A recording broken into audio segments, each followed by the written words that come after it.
Come listen in with Stan Blackmur, Laura Noonan, Alan Kearney, Cindy Rosenfeld, and Tim Curry as they quest for the best the South Shore has to offer.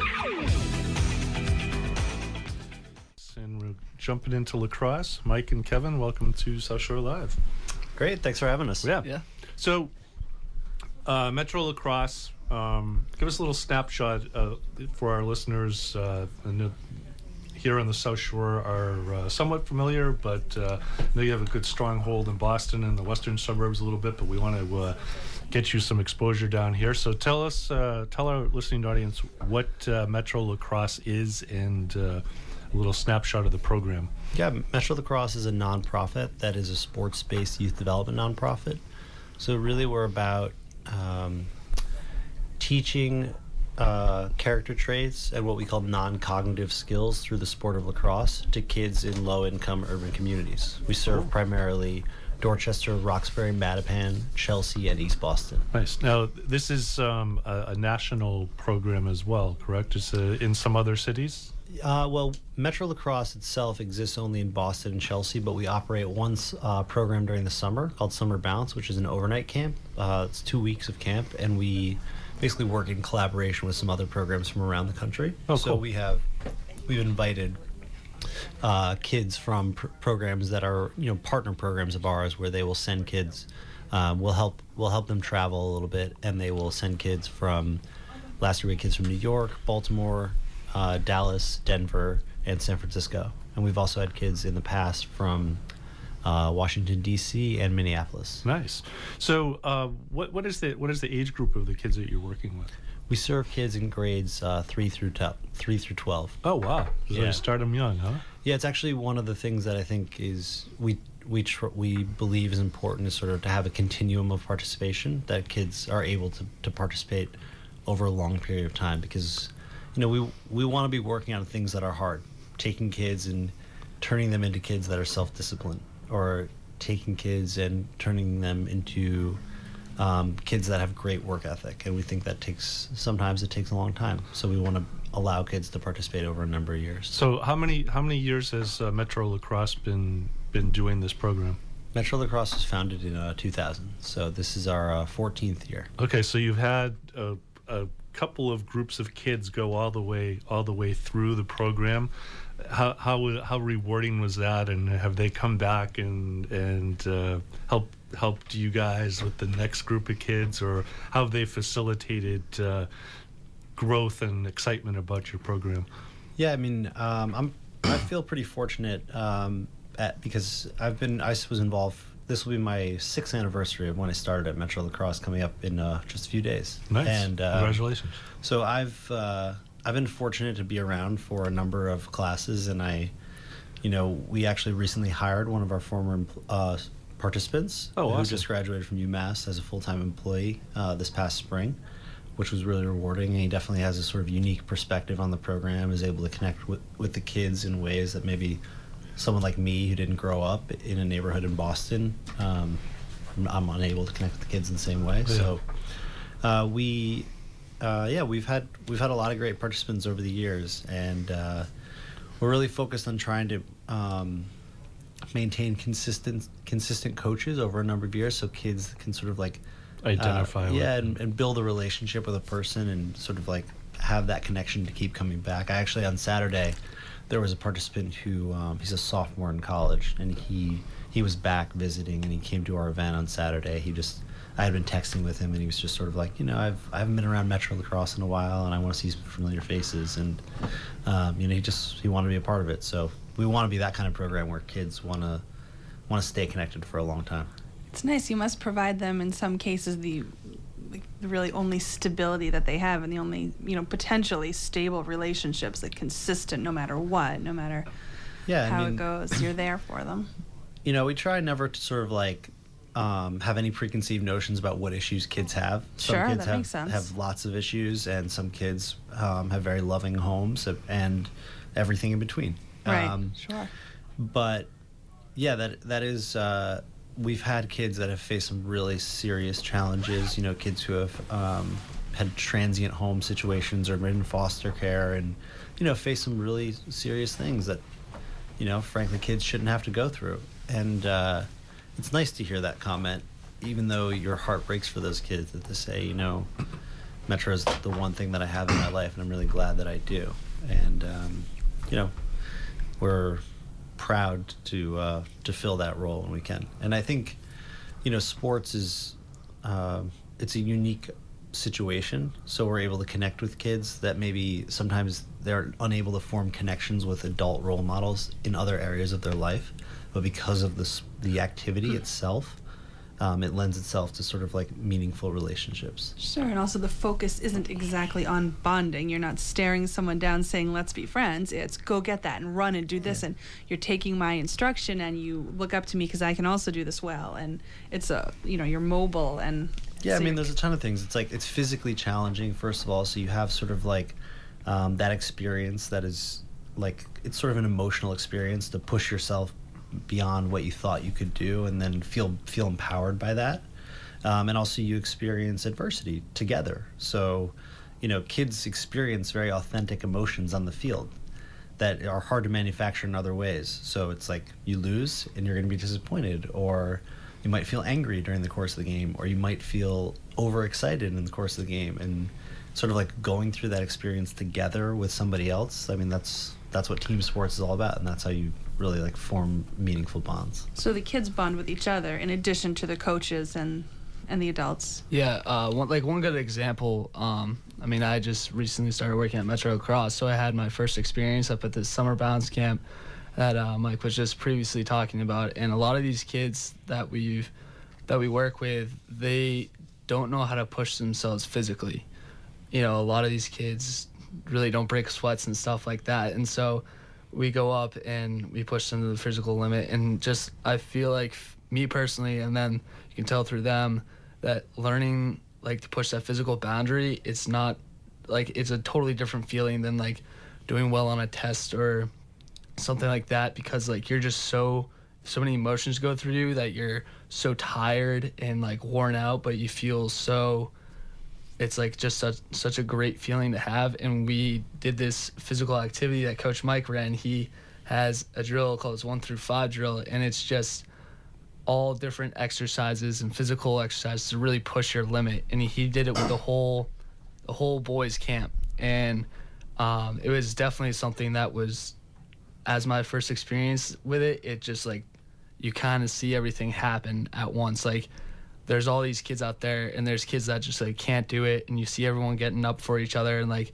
these kids are from all over the country, and then it's kind of like at that one moment, like it was like just one group instead of like people coming from a bunch of different cities. And it's like one of the coolest things to see as a coach, because I've been through it as a player and stuff, but you could see these kids, it kind of like clicked. You could kind of just like sense it, and it was just like one of those things where it's just like one of many examples that I know I'm going to experience, but that one was just huge because it was just a whole camp coming together and like getting behind each other, and like the excitement after it was all over was like you couldn't tell that these kids had just gone through probably the most enduring physical like exercise that they've gone through in a really long time. That's cool.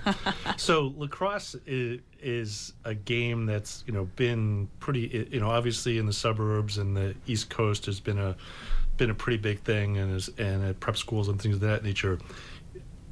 One doesn't necessarily correlate lacrosse with inner city. So how have you found that to be challenging when you go to these schools? Hey, do you kids want to participate in our program? And I'm sure a lot of the kids and a lot of the parents may not even have heard of lacrosse.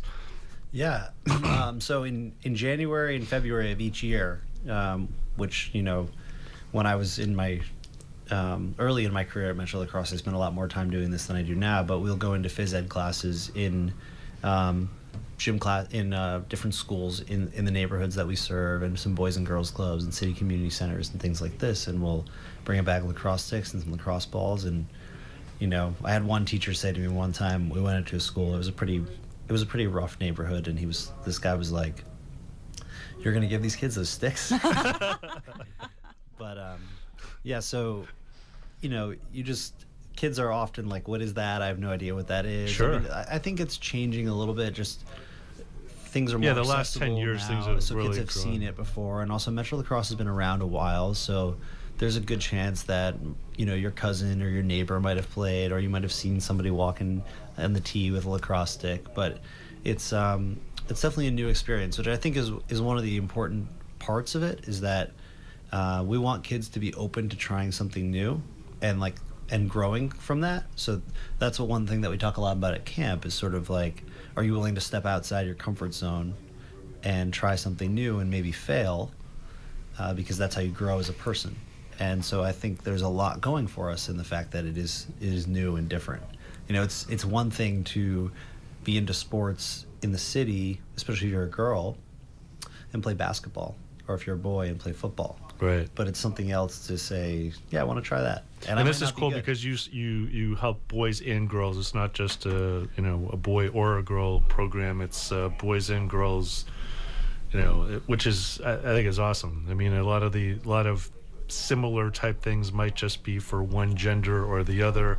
You guys have incorporated having and the for those of you who don't know, boys lacrosse and girls lacrosse are completely different games. They have the same name, but if you watched one and watched the other, you wouldn't even think that they were the same sport. It's interesting from that aspect. So yeah, I mean, it's really important. I think, to be honest, I think that there's a strong argument that can be made that what we do for girls is more important than what we do for boys. Because I think there are some outlets for boys to play sports in the city, not necessarily structured in a way that they learn the things that we want to teach them. But being into sports, if you're a girl in the city, can be a challenge. And I think it's really important that girls have the opportunity to learn the kinds of things that they can learn from MetroLacrosse. So, and also having a co-ed program allows us to sometimes get at issues around genders relating to each other. Which is really important. Sure. And sometimes there are issues in the city that are negative around how one gender relates to another. So teaching young boys how to become young men and treat young women with respect it's a topic we've touched on at MetroLacrosse, and I think it's again, it's like there's a unique setting, and you have this relationship with a child, and it's like it's our obligation to do the most we can with it. that's awesome. Now, are we going to a break? Yeah, we'll take a quick break and we'll come right back.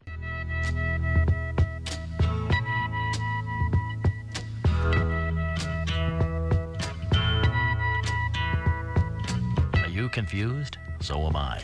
South Shore Live on 95.9 WATD. All right, we're back. South Shore Live, talking to Mike Levin and Kevin Blackmur of MetroLacrosse.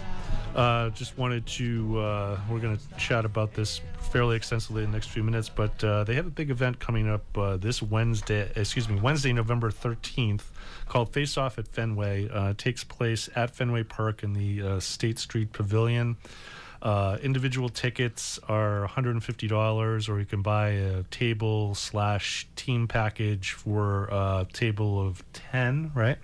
For $1,500, and this, along with corporate sponsorship from New Balance, and Mike will tell us other sponsors as well, is what funds this program, this year-round program, to these groups of inner-city kids from 3rd grade through 12th in Dorchester, Mattapan, Chelsea.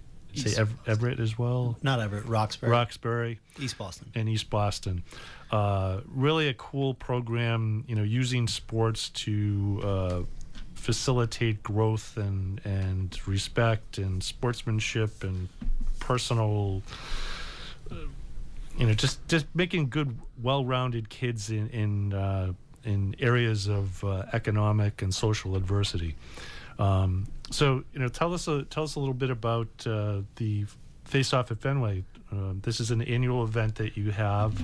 Is this your biggest fundraiser of the year? Yeah, this is our biggest fundraiser. This is actually the second year that we're doing it, and it's a cocktail party with a live auction and a silent auction. And last year we had close to 200 people there. I think this year will be in the 250 to 300 people range. We'll probably be pushing the limits of the State Street Pavilion, actually, but it's a great event. It's kind of a cool event for the lacrosse community to be in that venue and sort of like celebrate the work that we're doing and kind of like have a lacrosse community event in Fenway Park. That's neat. Yeah. That is cool. Yeah, last year the World Series trophies, the previous World Series trophies were there, so I'm hoping that maybe there'll be another one. Maybe that'll help that us. one might be a little still being passed around by the team at that point. Yeah. Let's hope. Yeah. Right, fingers crossed. It's cool. We've had different speakers in the past. Last year we had a parent speak about the impact that the program had on her daughter, and that parent actually was a great volunteer coach for our program as well, which is something we're trying to do a lot more of. And this year we're going to have an alum speak who has been through the program over a number of years and talk about his experience. So I think that's a good way for people to sort of like get a personal touch.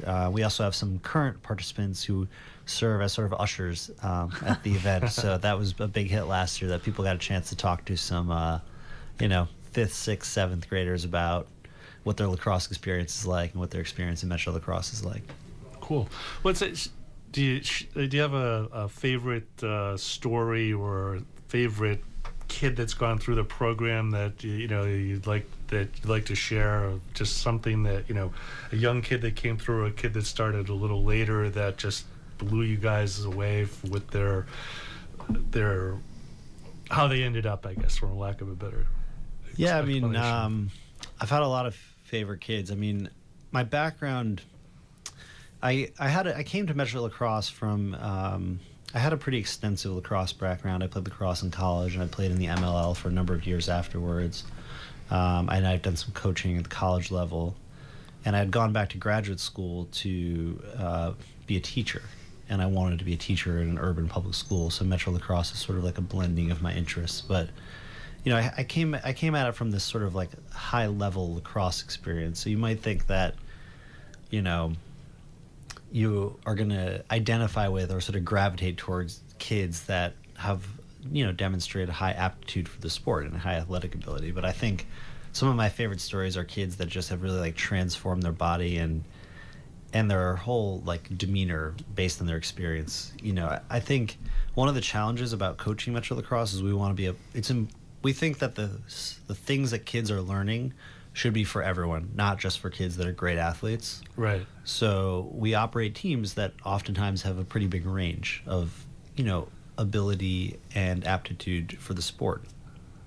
But we have some kids that I would say were not good athletes, that were sort of diehard Metro participants. And that always is like, I think, really fulfilling to me to say that I'm sure there are lots of sports experiences where this child would probably say this isn't really for me, right. But they say this is kind of like the thing that I'm going to identify as, even though I don't always catch the ball and I'm not scoring a lot of goals. But they're having a great time. Yeah. They're learning a lot. That's what it's all about. And I think just to see, like, I was talking about 6 years now, I mean, to see kids change over a period of time.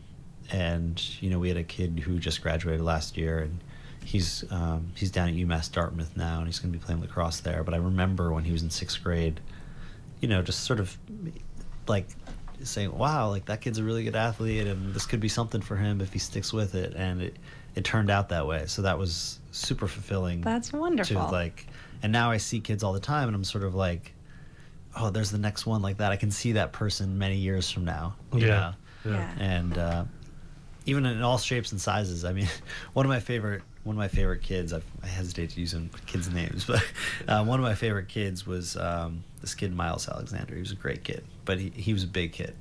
And he struggled early in his career kind of like with his fitness to keep up with stuff. But by the end, I think he was just sort of like a terror on the field. He didn't want to get in his way on his way to the goal. But we have another kid. Total transformation. We have another kid in the program now that sort of like in some ways reminds me of him. And I'm sort of like, I can see you becoming that.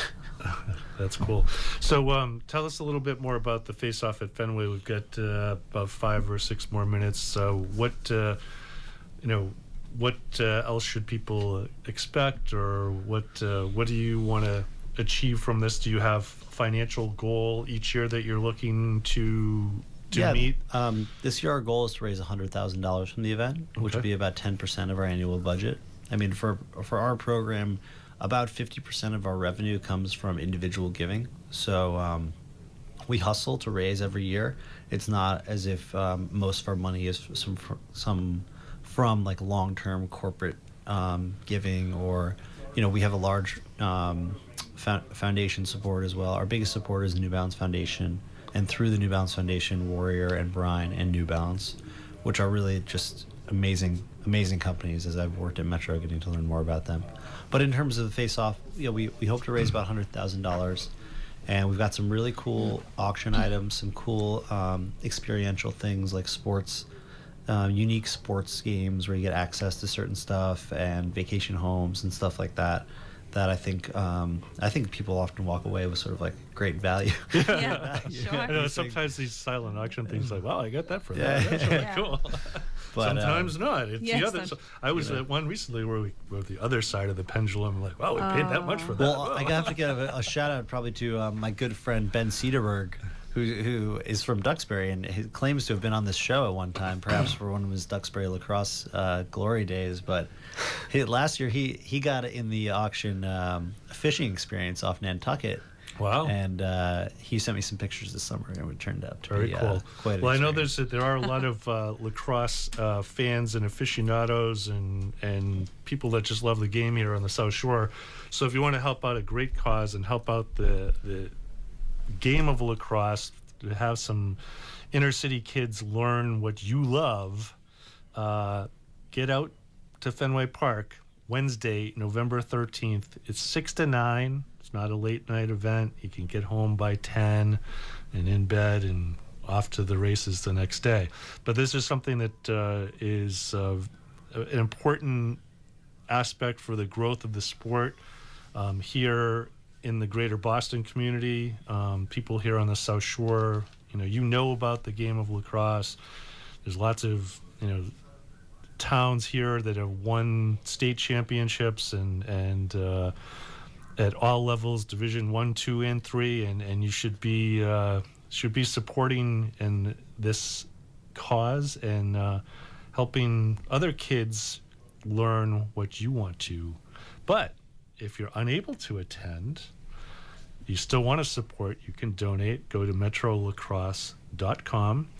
Or Mike, what's the phone number that someone can call in if they need to stroke a big check? Yeah, we'd love to have that happen. You can give us a call in the office. Our phone number is 617-288-9898.